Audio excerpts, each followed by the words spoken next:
I'm the Javal McGee of this league. And I should be on Shake 10 a fool every night with my nasty layup misses or throw-up misses. As you mentioned.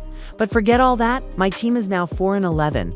I hope I still get voted into the All-Star game because that's all I care about right now. I have to sap pad those minutes to make it look like I dominated because everyone knows that I don't do anything out there besides taking L's and rebounding my own misses. I'm an overrated bum, and the only reason I'm even relevant is because of Caitlin Clark. I might play the victim card again after tonight because I shat all over the court again. And I had to be out there with 5 minutes left because I couldn't finish the game with 0 points or else Twitter would have a remark. In basketball, my team was up 9 points when I was off the court tonight. So that's proof right there that I stat pad like crazy. Not only did Angel Reese have a terrible game, but she also made WNBA history for all the wrong reasons.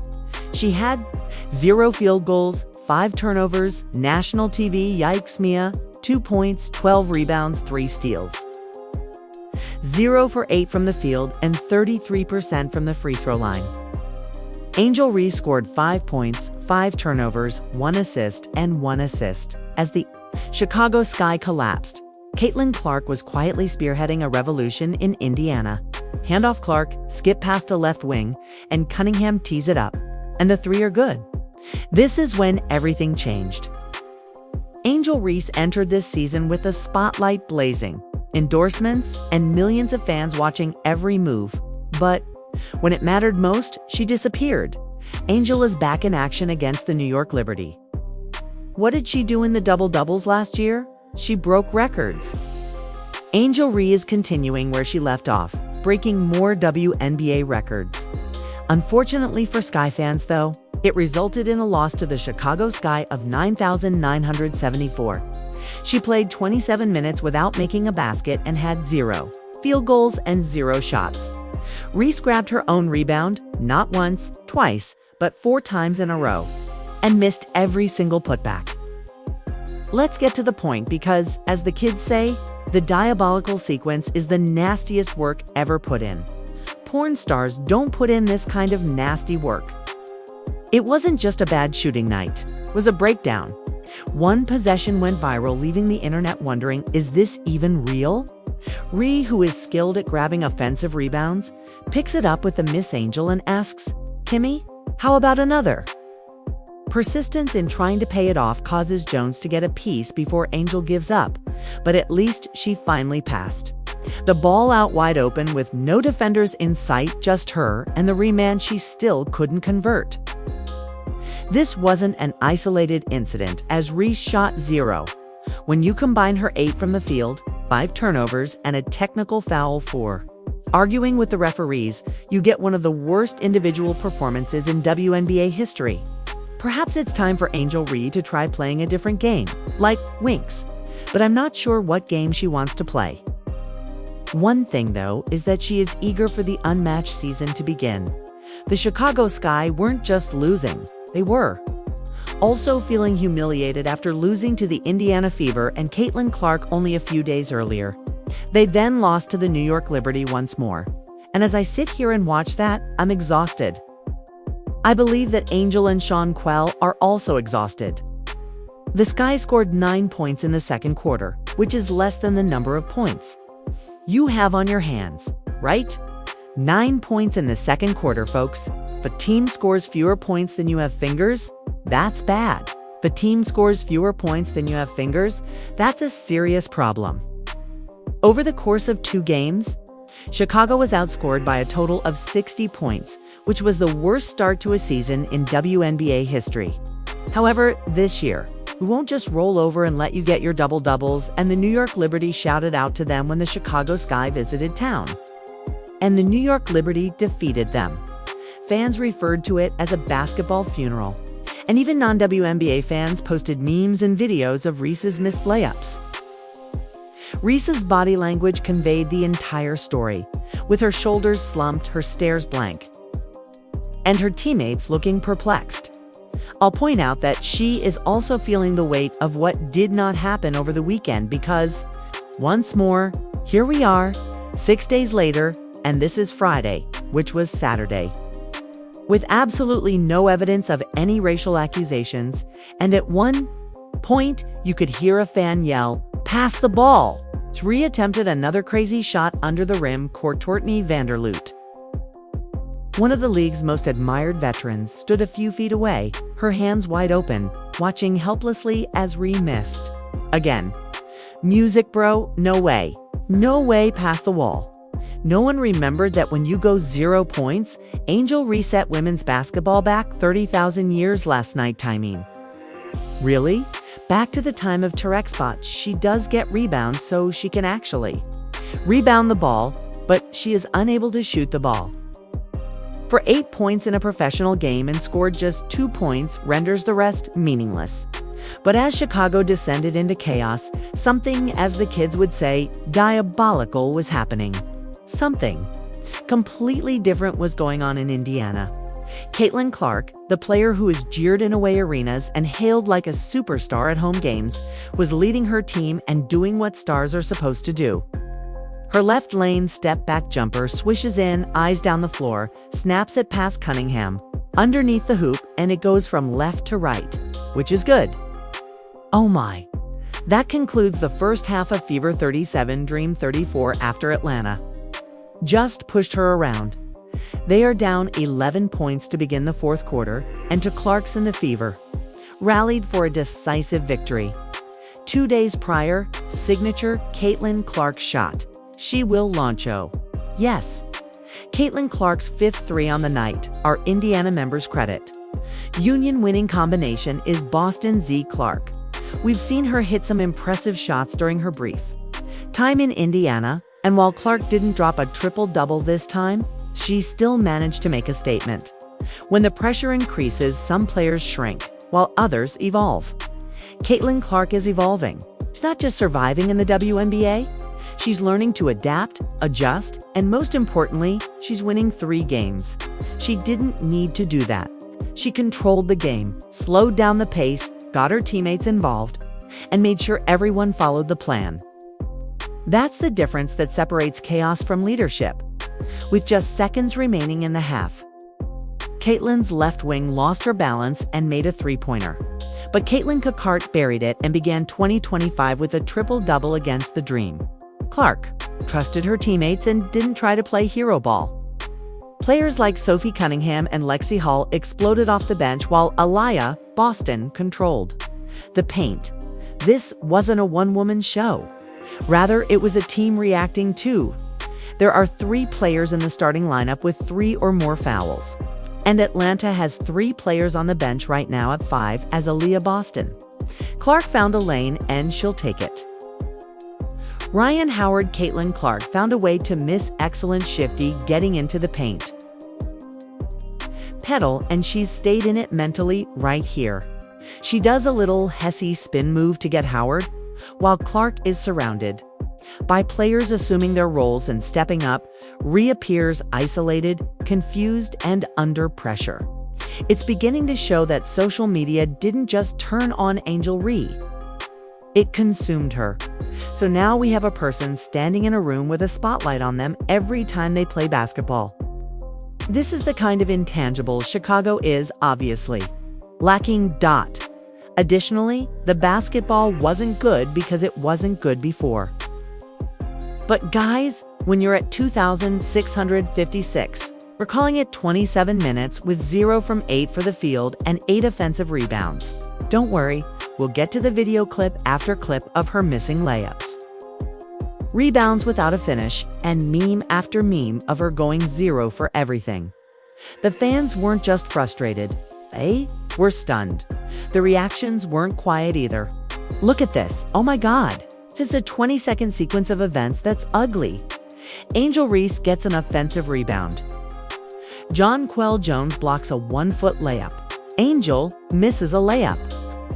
And then Jonquel Jones blocks another 1-foot layup. One user wrote, "Holy hell, she shoots like she's never played before and grabs rebounds like a beast." Another said, "This isn't a rookie slump. This is a basketball crisis." And perhaps the most cruel comment of all is that Caitlin Clark gets hate for being too good, while Angel Reese gets love for being on the court. That's the reality we're in right now. One rookie is rewriting the history of women's basketball, while the other is caught in a viral Shea can't escape this nightmare. But here's the question no one wants to ask. What if Angel Reese doesn't recover? What if this isn't just a bad week? What if the pressure, attention, and expectations are too much to handle? Because right now, every time she takes the floor, it's more than just a game anymore.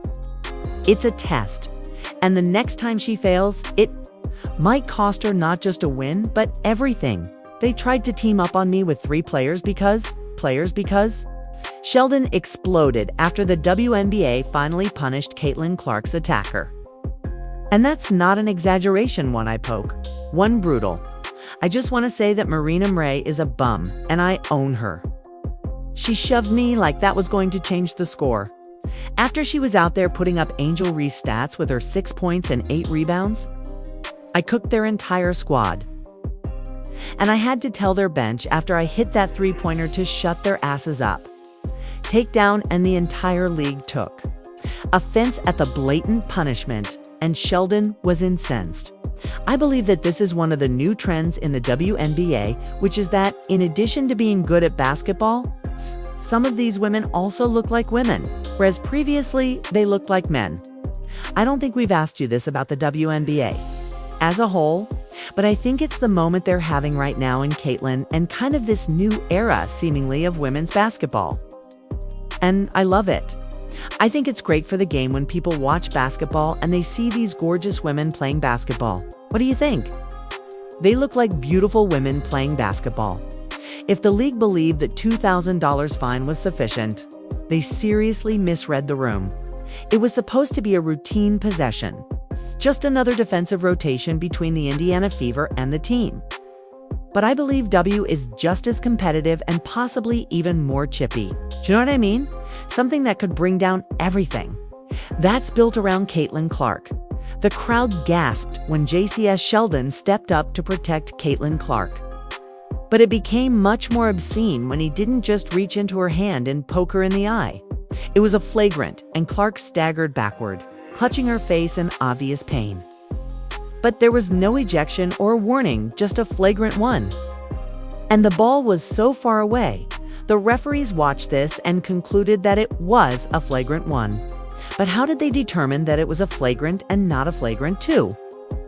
I would have had more respect if they had said that it was a no call. I mean, the ball is here. The ball is here. The ball is here. How did she double eye poker? Because they could at least pretend to be ignorant. They were given a foul for unnecessary contact, but it wasn't enough to indicate intent. Sheldon was fined $2,000, but that wasn't the end of it. A few moments later, Sheldon grabbed Clark's arm and, according to slowed replay footage, dug her fingernails into her skin. Caitlin Clark complained to the officials that she was scratching her arm, as you can see here. JCS Sheldon is protecting Caitlin Clark. She swipes her in the eyeball, and Caitlin Clark nudges her away because JC stays in her face. Honestly, throughout the entire game, they were jawing and chirping at each other. Marina Mabry was always on the side, defending her teammates. Then, as Clark reeled, Marina Mabry came flying in, pushing her to the ground like it was a wrestling ring. Caitlin Clark was wagging her finger in her face when Marina Mabry suddenly appeared and threw her to the ground. Let's watch this in slow motion. While JC's Sheldon was protecting Caitlin, she swiped her face and eyeball. She will need to wear goggles after that. Caitlin then pushed Marina off of her, asking, "Why are you still in my face?" Marina Mabry is absolutely amazing. Chucks Caitlin Clark to the ground. This isn't basketball. It's a disgrace. Within hours, fans flooded Sheldon's social media accounts with hashtags like #BanJCSSheldon, calling it the dirtiest play of the year. One video of the incident received over 1 million views in a single day. When Jimmy Fallon inquired on his show, "What's going on in the WNBA?" At all means, keep Caitlin Clark safe. Even late-night hosts and sports journalists were openly comparing the WNBA to WWE, claiming the league was becoming a sideshow, and Dave Portnoy didn't hold back when he called Sheldon and Mabry jealous loser punks. What's going on? Protect Caitlin Clark at all costs. Please, enough of this. Wasn't suspended when the league only imposed a fine and moved on. But the fans weren't angry either, because this wasn't the first time. It was part of a pattern where Clark has been elbowed, shoved, undercut, and now struck in the eye once more. Each time the referees turn away, the league shrugs, and Clark is left to defend herself. What was happening with the chip? You've provided an explanation for the tech that you received? Let me take the official questions. There was no explanation for the tech that she got, but I believe it was pretty clear that something was going on. When officials don't take control of the game, that stuff happens. And it's not just this game. It happens all season long. It's what happens, right? It's what happens. Competitive women were the greatest in the world at what they do. And when you let them play physically and let these things happen, they will compete and support their teammates. That's exactly what you would expect from intense competition. But here's why that's a huge problem. Caitlin Clark isn't just a rookie. She's the face of the WNBA, according to financial expert Dr. Ryan Brewer. Clark accounted for 26. Because of Clark, the Indiana Fever went from being a low-attentive team to selling out arenas overnight, generating 5% of the league's total economic activity in her rookie season. In just one season, their franchise value increased from $90 million to $340 million. In addition to selling tickets, Clark is breaking records, moving merchandise, and attracting viewers who have never seen the game before. Would the NBA ever let this happen to LeBron James or Steph Curry? If a player blindsided him, LeBron poked him in the eye and slammed him to the ground. Would that player still be on the court exactly? Fans are furious that she was treated like a disposable rookie, shoved to the ground, poked in the eye, and left unprotected. Then, when the punishment was announced, JCS Sheldon snapped. Sheldon stormed off the court, slamming her water bottle and refusing to do interviews, according to team sources. She was heard saying, "This is a joke, they're throwing me under the bus."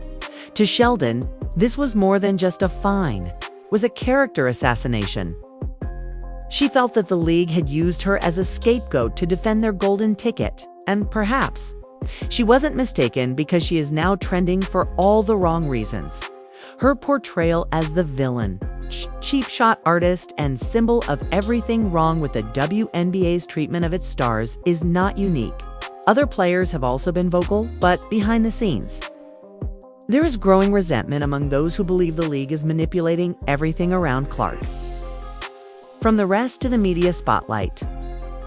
In Sheldon's eyes, the league is taking sides. But it's not hers, and the fans are getting more and more irate. Fans want more than just suspensions. Hey, they're calling for multi-game bans for egregious acts against high-profile players, automatic ejections for hits to the face, fines, and more. One online petition calling for Sheldon's suspension and salary doc received over 25,000 signatures in just 48 hours. And others are tagging NBA Commissioner Adam Silver, pleading with him to intervene because, quote, the WNBA Commissioner won't. Referee accountability reviews are publicly quoted and tied to salary percentages rather than flat fees. Some have even suggested that fines be paid directly to the victim. In this case, Caitlin Clark, because the current system isn't working. And fans say they will stop watching the WNBA if it continues to ignore it. This isn't just about JCS Sheldon. It's also not just about Caitlin Clark. It's about whether the WNBA is willing to protect the reason it's still going strong is that if this continues, Clark gets hurt badly or decides she's had enough, the league will lose not just a player, but also its biggest attraction, its biggest source of income, and possibly its future. Sheldon became the catalyst for all of this. Her outburst confirms what fans had been speculating about for weeks. The locker rooms are split, the players are tense, and the league is playing with fire. The WNBA is at ETHA. Real question is whether the WNBA will act before it's too late, because this isn't just basketball anymore. It's personal, political, and a high-stakes business. One path leads to stricter rules, better player protection, and a serious investment in the league's future. The other path leads straight into chaos, where stars like Clark walk away, fans check out, and sponsors pull back. If you're angry about the way this league is being managed, please share your thoughts in the comments below. Is she the latest victim in a league that has lost control? Or is she the villain in all of this? Click subscribe to Active Identifications, because, believe me, the Dremi barely beginning.